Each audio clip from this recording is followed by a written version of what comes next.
So this is how you can add a to-do list widget on your Mac desktop, right? So first of all, you might be on the desktop like this, and you can right click on that area and click on edit widgets.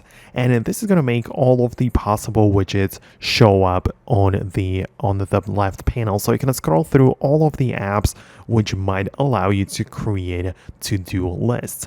So of course, there are more apps which will work for that purpose. Obviously, plenty of options to go with. By default, there is the Reminders app, which a lot of people like because you can definitely create the lists there. So for example, if I choose this widget in here, you can see that I do have right away the reminders in here. I have like 6 of them, right, which are randomly shown in here, and I always have access to it in there. I can click on this and uncheck it, right? And using the built-in Reminders app is actually very simple because it gets the job done very quickly, and you don't need to use any third-party app for it, right? So once you finish the task in here, for example, this example task, you can uncheck it, and now it's going to be removed, and only the remaining tasks are going to stay there.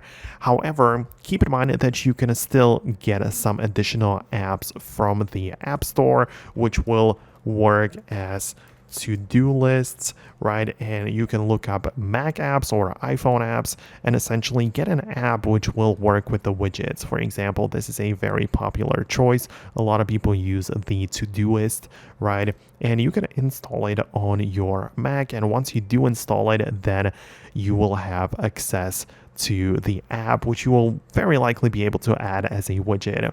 This depends on the applications, of course, but you will probably be able to add it, right? You can open it up and set it up, and it is possible that it is going to be then available as a widget, right? So it might take a while to load up, but as you can see, it is right in here, and you can add like a specific to-do list app to your desktop as a widget. So I hope it helps. That's what I wanted to explain. Let me know your thoughts and opinions below, and I'll see you later in future uploads.